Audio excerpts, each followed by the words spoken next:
Bismillah. Assalamualaikum warahmatullahi wabarakatuh. Assalamualaikum warahmatullahi wabarakatuh. Alhamdulillah. Alhamdulillahi binikmatihi tatimmus salihat. Wa nusalli wa nusallimu ala nabiyil mustafa wa ala alihi wa ashabihi ahlil wafa. Ashhadu an la ilaha illallah wahdah la syarika lah. Wa ashhadu anna muhammadan abduhu wa rasuluh la nabiyya wa rasula ba'dah. Rabbi shrah li sadri wa yassir li amri wahlul 'uqdatam min lisani yafqahu qawli.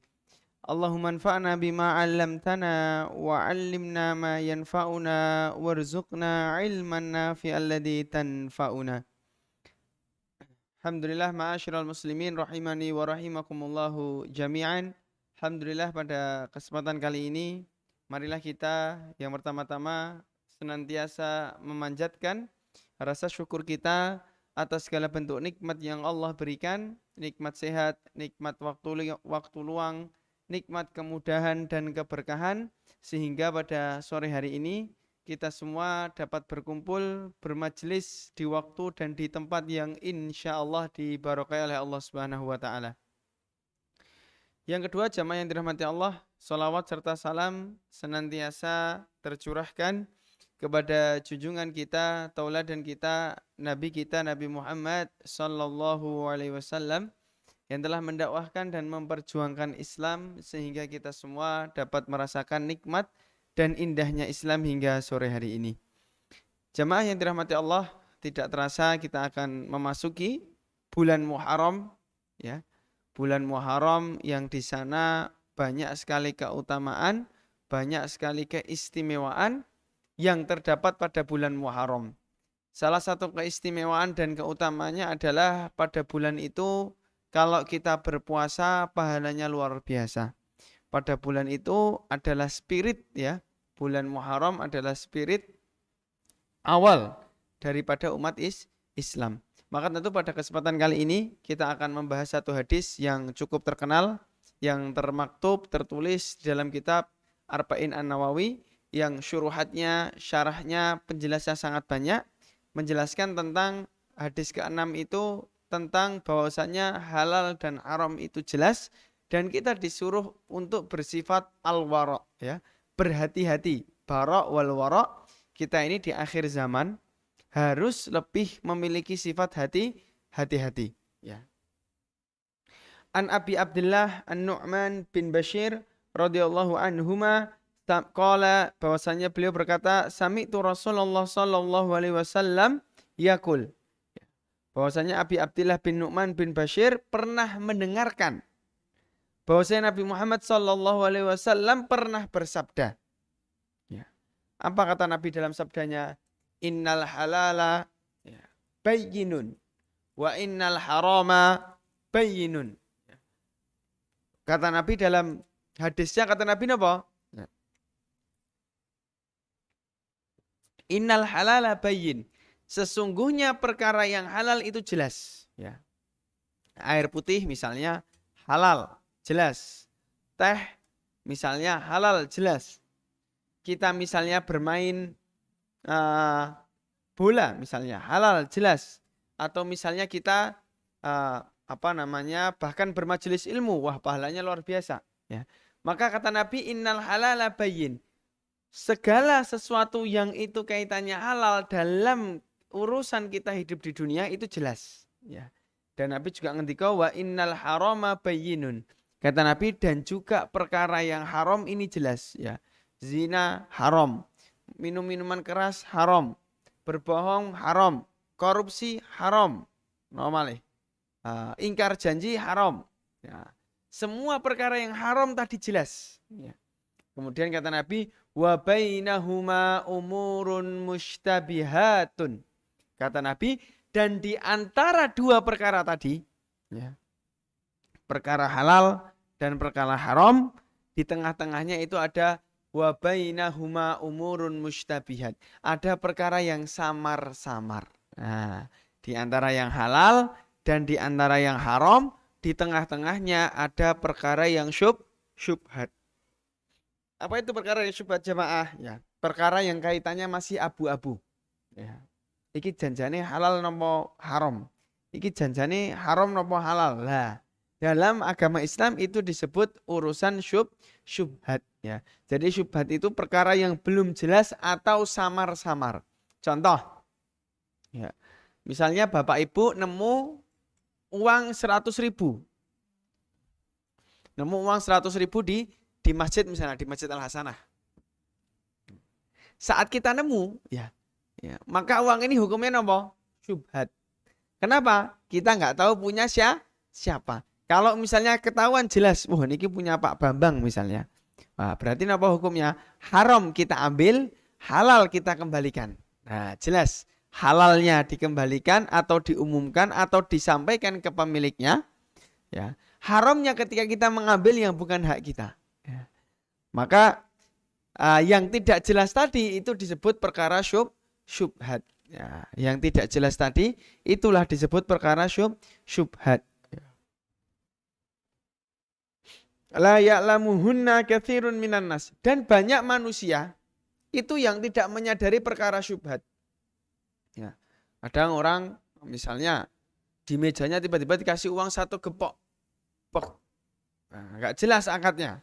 Nah, niki kagem pelicin, nopo permudah urusan, nopo obat pusing, nah macam-macam niki tafsirnya. Uang segepok 100.000. Lah yang tidak jelas tadi, la ya'lamuhunna katsirun minan nas. Kata Nabi nopo? Banyak manusia itu yang nggak tahu besok tentang perkara-perkara syubhat. Ya. Dia ngerti iki halal, iki hukumnya hadiah. Padahal riswah, sogok menyogok haram. Tapi dia mengakalinya ini akadnya hadiah. Nah, padahal yang halal itu jelas, yang haram itu jelas. Kemudian kata Nabi, la ya'lamuhunna katsirun minan nas. Besok itu akan ada kalian semua itu tidak akan banyak mengetahui terhadap perkara yang syubhat ini. Ya. Kemudian kata Nabi, famanittaqa asyubhati faqad istabra'a lidinihi wa irdihi. Ya. Barang siapa ittaqa, ya, bertakwa, menjauhi, mensucikan dirinya minasyubhat, dari segala perkara yang samar-samar. Kata Nabi apa? Faqad istabara'a lidinihi wa irdihi. Ya, agama dan juga tanahnya itu berlepas diri. Artinya apa, Pak? Berkah. Ya. Ya, artinya apa? Berkah. Ya, di sini nanti akan dijelaskan. Ya, makna faqad istabara'a lidinihi wa irdihi. Maka di sini jamaah yang dirahmati Allah, ya, di dalam hadis ini ada dua nau'iyah, ada dua pembagian. Ya, sebelum saya lanjutkan hadisnya, yang pertama wa fihil ikhbar bi annal ahkamu syar'iyyah talabiyah min jihati zuhuriha nau'an. Ya. Sesungguhnya agama Islam itu hukum-hukum Islam itu kalau dilihat secara ahkam syariah, hukum syariat, ya, itu memiliki dua pandangan. Ya. Pandangan pertama adalah bayyinun jali. Ya. Segala sesuatu yang jelas, kasat mata, jelas, tidak ada perdebatan di dalamnya. Ya. Dalam bahasa Arab disebut bayyinun jali. Segala sesuatu yang jelas, kasat mata, jelas, benar. Contoh.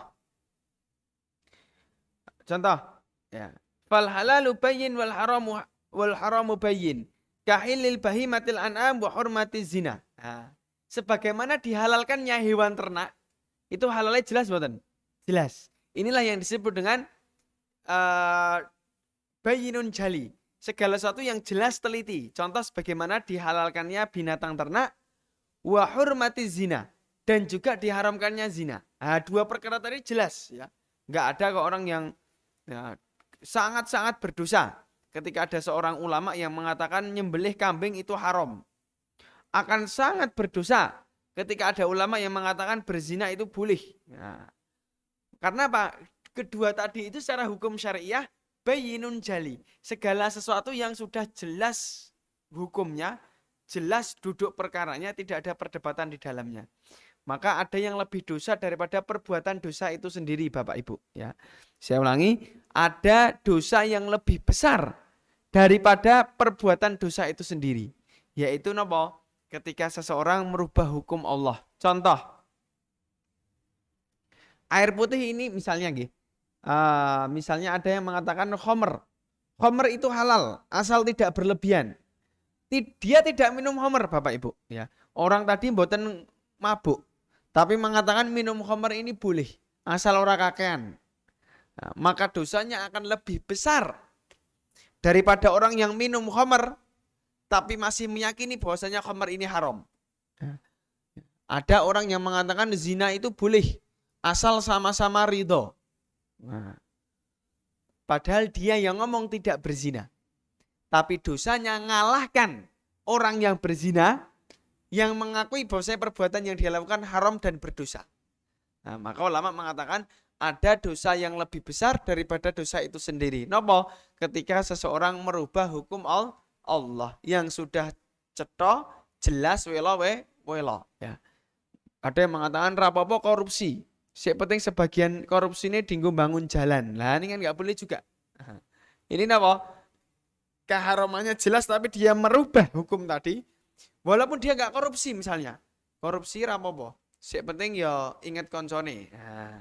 Korupsi rapopo, yang penting ingat koncone, ingat tonggone bangun jalan. Walaupun dia nggak korupsi, tapi orang yang mendengarkan terus korupsi. Maka dia yang ngomong dosanya lebih besar daripada orang yang korupsi dan meyakini uang yang diambil itu haram. Maka ini jenis yang pertama. Wa nau'utsani, jenis yang kedua Bapak Ibu yang dirahmati Allah. Mustabihatun mutasyabahun ya. Mustabihun mutasyabihun ya. Wal mutasyabihu fil ahkami syar'iyyah talabiyah huwa ma lam yattadih maknahu wala tabayyanat dalalatuhu ya. Dan hukum syariat yang kedua adalah hukum yang sebenarnya masih samar-samar, abu-abu, belum jelas ya. Malam yattadih, yang tidak jelas ya, apanya? Maknahu, maknanya tadi enggak jelas. Contoh, Bapak Ibu nemu misalnya emas ya, emas 1 kilo. 1 kilo kan kisaran berapa? 800 juta misalnya. Atau 1 kilo misalnya 1,2 M. Hukum asli emas ini halal tidak Bapak Ibu? Halal. Ya. Nyimpan emas hukumnya halal. Kecuali bagi laki-laki memakainya sebagai perhiasan ini tidak boleh. Atau sebagian ulama memaknai hukumnya makruh. Tapi asal emas ini halal. Ya. Tapi pada kasus ini karena emasnya di tengah jalan. Ya. Malam yattadih maknahu. Tidak ada makna yang jelas ini halal atau haram. Hukum asalnya halal. Tapi bisa menjadi haram karena itu nggak tahu punya siapa. Ya. Maka dikatakan di sini wala tabayyanat dalalatuhu, dan tidak jelas tanda-tandanya. Nah, enggak jelas niki. Misalnya kalau ketika Bapak Ibu nemu dompet ada namanya Pak Bambang, Pak Eko, Pak Jati, Pak Sutris misalnya. Nah, itu kan alamatnya jelas. Berarti ini milik seseorang. Dan di sini wala tabayyanat dalalatuhu, tidak jelas ini punya siapa, ini milik siapa, halal atau tidak, haram atau tidak. Maka yang kedua tadi disebut perkara yang mutasyabihun mustabihatun. Ya, atau di sini mustabihun mutasyabihun, segala sesuatu yang samar-samar ya. Maka jamaah yang dirahmati Allah Subhanahu wa taala ya. Dan di sini dikatakan nggih, Bapak Ibu yang dirahmati Allah ya. Dalam hadis ini dikatakan la ya'lamuhunna katsirun minan nas ya. Manusia itu banyak yang nggak tahu perkara syubhat. Di kitab dikatakan wana sufima yashtabihu alaihim minhu qisman. Al-qismul awal man yakunu mutabayyinan laha aliman biha. Wa usyiru ilaihi biqouli sallallahu alaihi wasallam la ya'lamuhunna katsirun minan nas. Fa inna nafya ilmal mutasyabihi an katsirin minan nas fihi itsbatu ilmihi inda katsirin minan nas. Fa innahu la yakhfa 'ala nasi kalamihim ya. Wa illa laqala ya'lamuhun nas. Fa yakunu fihim man ya'lamuhu wa man la ya'lamuhu ya. Maka Bapak Ibu yang dirahmati Allah ya. Sejatinya kita ini harus mengetahui hukum suatu perkara, halalnya mana, haramnya mana, agar kita tidak jatuh terhadap perkara syubhat.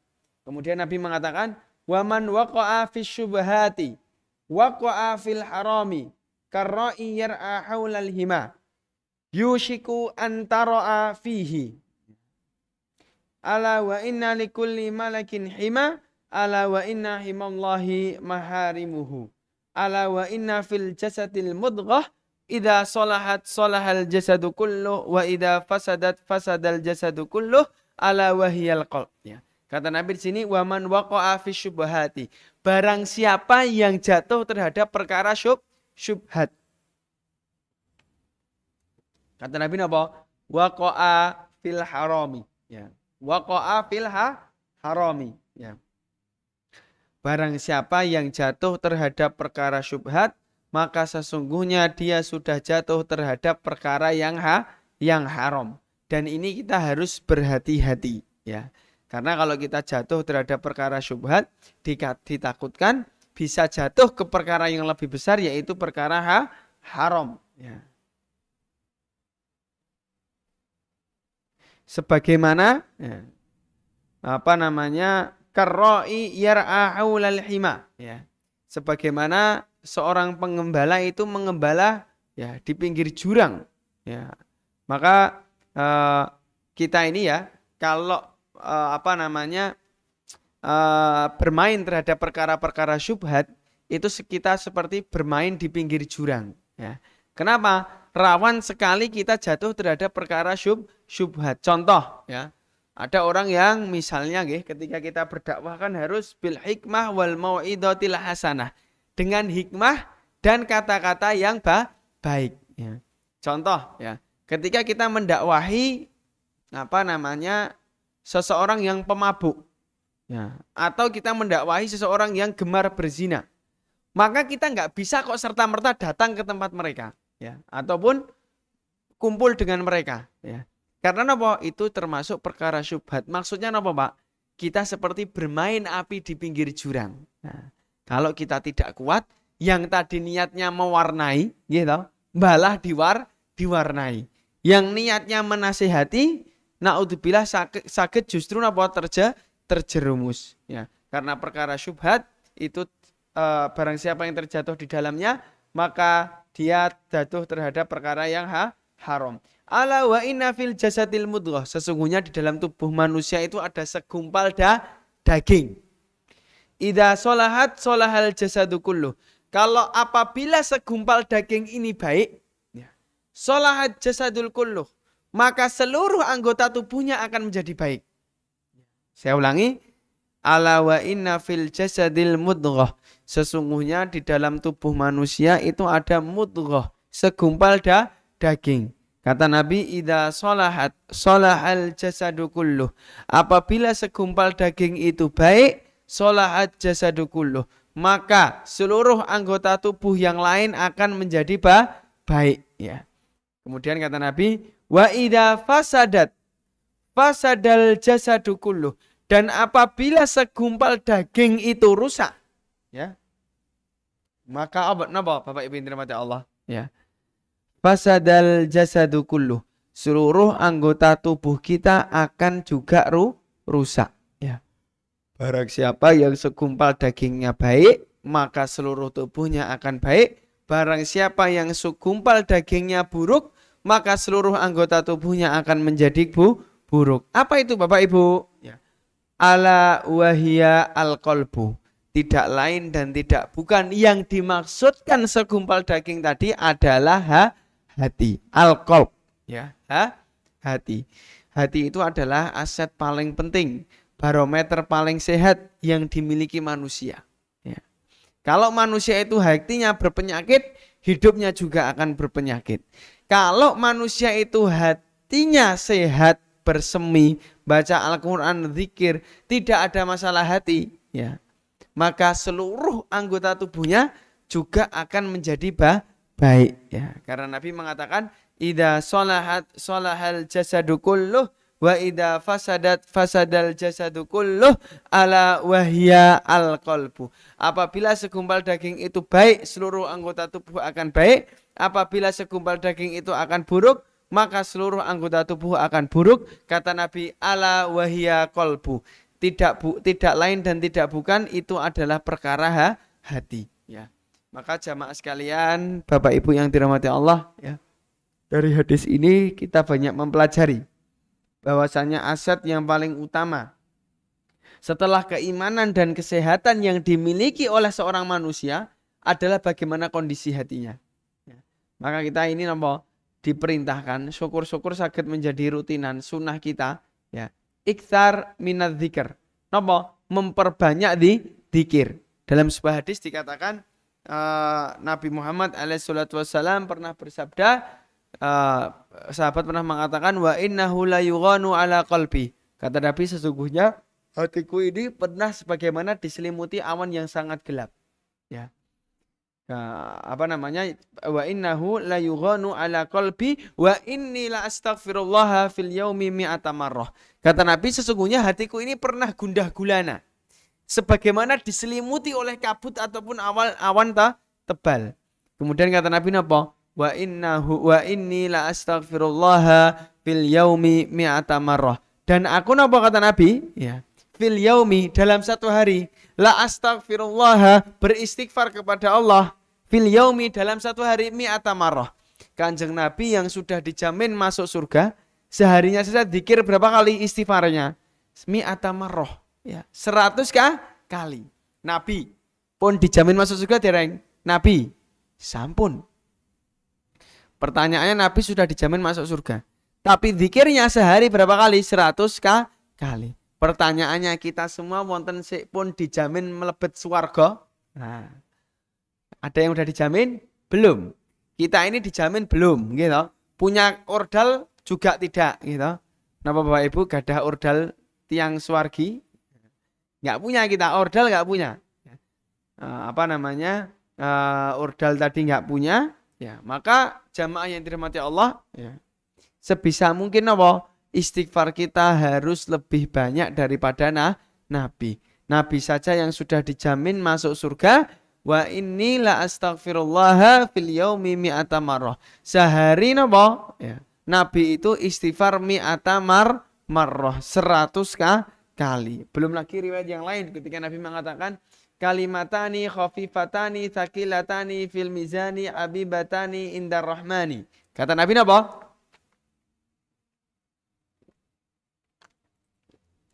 kalimatani khafifatani, dua kalimat yang sangat ringan.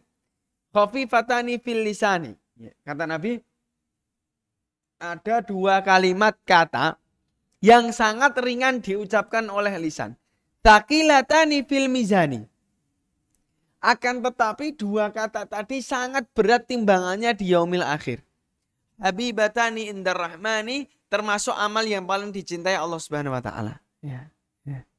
Saya ulangi, ya. Nabi pernah mengatakan kalimatani khafifatani fil lisani tsaqilatani fil mizani habibatani indar rahmani. Dua kalimat yang sangat mudah diucapkan untuk lisan. Ya.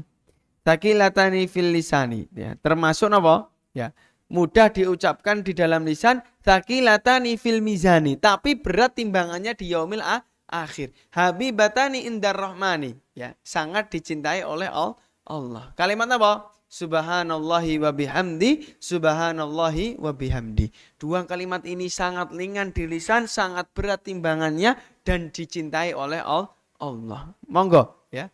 Dengan kita ngucap subhanallah wa bihamdi, subhanallah wa bihamdi, subhanallah wa bihamdi. 3 kali boleh, sekali boleh. Ya, ganjil disunahkan ganjil 9, 2, 13, 99 boleh, ya. Atau 3 kali pun juga boleh. Mudah diucapkan lisan, berat timbangannya di yaumil akhir, dan termasuk amal yang paling dicintai Allah. Ngendika napa? Subhanallah wa bihamdi, subhanallah wa bihamdi, subhanallahi wa bihamdi, ya. Maka Bapak Ibu yang dirahmati Allah Subhanahu wa taala, ya. Ini, ya, kita sangat termotivasi bahwasanya Nabi saja yang sudah dijamin masuk surga tapi tidak mengendorkan porsi ibadahnya, ya. Maka kita lanjutkan, Bapak Ibu dirahmati Allah, wa inna fil jasadil mudghah tadi adalah hati. Kenapa kok disebutkan di sini adalah al-qalbu, hati, ya. Kadang orang Indonesia itu kalau ngomong hati di dada, ya. Padahal ini jantung. Padahal kalau hati asli agak sedikit di bawah. Tapi yang dimaksudkan di sini al-qalbu itu bukan hati yang sering kita pahami dalam dunia IPA. Tapi napa? Ya, hati yang sering kita pegang yaitu ada di dada kita. Maka kalau hati itu ya baik, seluruh anggota tubuh akan baik. Tapi kalau hati itu sakit ya, naudzubillah sama saudaranya, tetangganya, keluarganya iri, dengki, hasad, itu penyakit hati. Dan penyakit hati ini lebih berat disembuhkan daripada penyakit napa? Fisik. Ya. Maka jangan sampai Bapak Ibu yang dirahmati Allah, kita semua memiliki penyakit hati. Obatnya penyakit hati apa Mas Ustadz? Banyak berhusnuzon kepada Allah. Obat penyakit hati apa? Banyak berprasangka baik kepada Allah, senang melihat saudaranya senang. Nah, kalau hati kita ini apa? Tonggone munggah kaji melu seneng.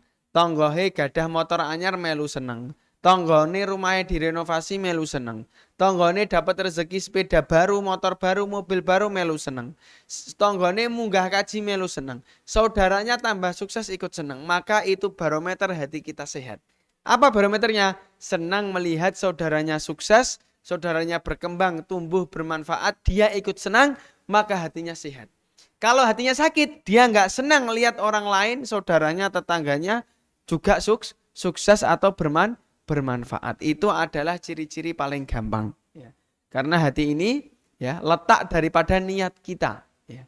Nabi pernah ngendika dalam sabdanya yang berada pada ujung, Nabi pernah mengatakan, ya, innamal a'malu bin niat. Pada hadis pertama Arba'in An-Nawawi ataupun di kitab-kitab yang lain, kalau nggak salah di Sahih Bukhari, di kitab-kitab para ulama rata-rata menyampaikan pertama kali tentang niat. Ya. Dan ini niatnya letaknya di mana? Di hati.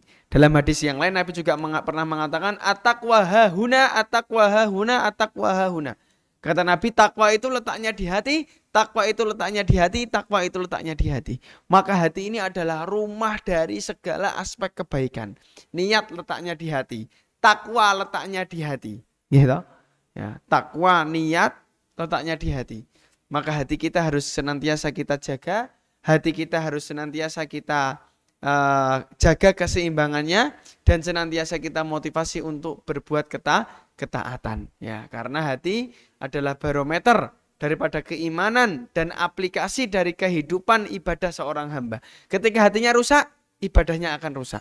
Ketika hatinya sehat, baik, ayem, tentrem, ibadahnya dengan sendirinya akan mengikuti. Karena sebagaimana kata Ibnul Qayyim, fid dunya jannah. Ya, kata Ibnul Qayyim, di dunia itu ada surga Bapak Ibu. Ya. Kemudian teman-teman murid-muridnya mengatakan, apa itu surga? Ya. Apa itu surga dunia? Sebagaimana yang dikatakan Syekhul Islam Ibnu Taimiyah. Kata Syekhul Islam Ibnu Taimiyah, jannatu fid dunya hiya ladzatul ibadah ma Allah. Ya. Kata Syekhul Islam Ibnu Taimiyah, surga yang ada di dunia itu adalah kelezatan ketika seorang hamba beribadah kepada Rabb-nya. Sampai-sampai Syekhul Islam mengatakan orang itu nggak akan merasakan surganya Allah di akhirat sampai dia merasakan surganya Allah di dunia, yaitu ketika seorang merasakan kelezatan, kenikmatan dalam beribadah kepada Allah. Ya. Jadi kalau sholat kita nikmati, ketika kita ngaji kita nikmati, ketika majelis ilmu kita nikmati, ketika mendengarkan khutbah kita nikmati, ya, karena kenikmatan dalam beribadah itu adalah salah satu, ya, kenikmatan kita dalam ibadah itu adalah salah satu surga dunia, kata Syekhul Islam, yang bisa dirasakan seorang hamba sebelum dia merasakan surganya Allah di akhirat, yaitu kelezatan seorang hamba dalam beribadah. Ya. Sebelum kita akhiri, saya teringat kisah sahabat. Ya. Sahabat itu zaman dahulu, ya, ketika ingin mencabut anak panah, itu minta dicabutnya ketika sholat Bapak Ibu. Ya. Ketika mencabut anak panah, minta dicabutnya ketika sholat. Ya. Sampai-sampai sahabat Bilal ketika pergi bersama Nabi mengatakan apa? Ya, Nabi mengatakan arihna bis sholah. Ya. Istirahatkanlah kami dengan sholat. Jadi orang zaman dahulu itu sholat sebagai sumber daripada apa? Segala masalah. Ya. Barusan saya baca Bapak Ibu, ya, penelitian yang sangat menarik. Ya. Ada orang itu mengatakan sumber dari segala ada. Ya, rata-rata manusia mengatakan sumber dari segala masalah obatnya apa Pak? Duit atau uang. Ya. Ada uang misalnya hidup tenang, ada uang sakit sembuh, ada uang kehidupan harmonis, pikiran tenang. Ya. Padahal dalam Al-Quran dikatakan wa may yattaqillaha yaj'al lahu makhraja. Ada sebuah penelitian. Ada seekor anjing Bapak Ibu. Ya. Anjing tadi napa? Ya, yang saya baca itu ketika dia disuguhkan makanan, ya. Ketika dia disuguhkan makanan, air liurnya menetes, ya. Ketika dia disuguhkan makanan, air liurnya menetes. Dibuatlah penelitian. Sebelum makanan datang, dibuat pakai bel. Ya, ceting, ya, bel kayak gini, ya, bel, ceting gitu. Anjingnya datang, ada makanan ngeces, ya, ada makanan ngeces. Jadi anjing memiliki mindset, ketika ada bel, pasti ada makanan. Nah, sampai dibuat penelitian seperti itu. Suatu ketika Bapak Ibu, ya, belnya dibunyikan, gitu, makanannya tidak dikasih.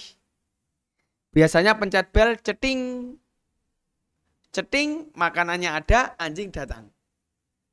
Ceting, makanannya ada, anjing datang. Sampai pada penelitian tahap akhir, belnya dibunyikan Pak, ceting, nggak dikasih makanan.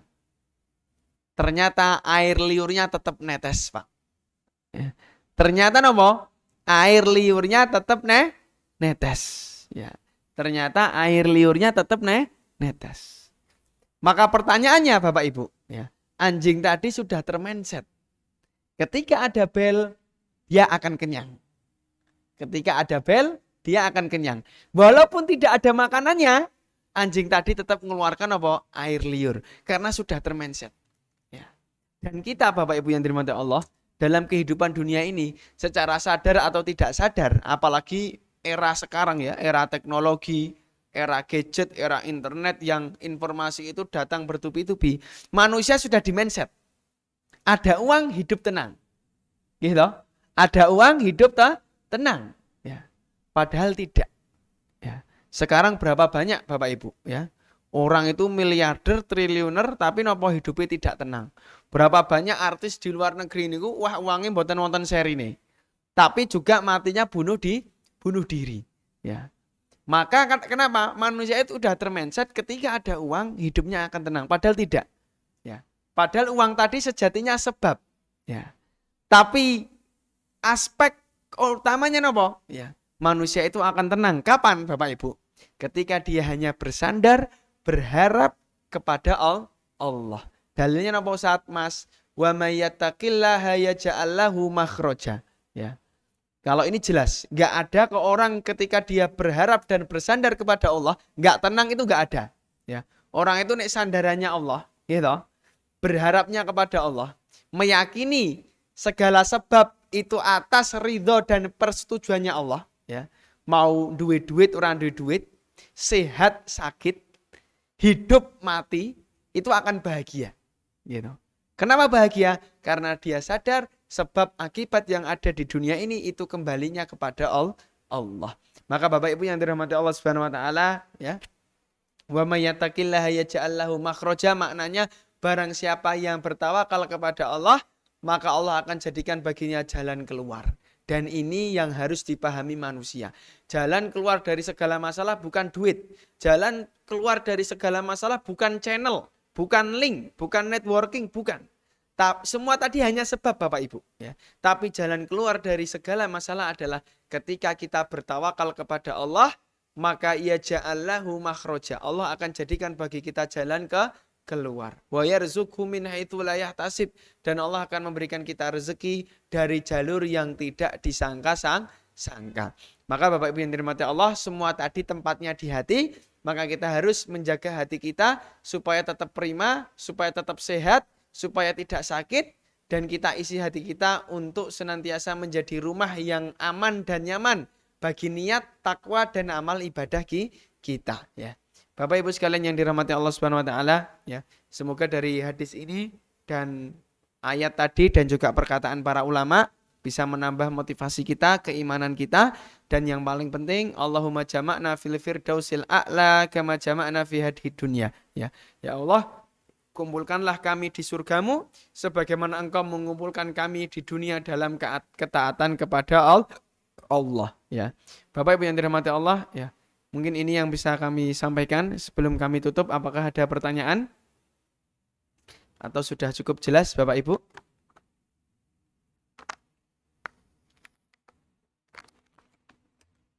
Nggak ada, Gih? Cukup, Gih? Kalau nggak ada kita akhiri. Aku qauli hadza wa astaghfirullah li wa lakum. Wallahu ta'ala a'lam. Apabila banyak kebaikan sungguh dari Allah. Apabila banyak kesalahan sungguh dari kami pribadi. Wassalamualaikum warahmatullahi wabarakatuh.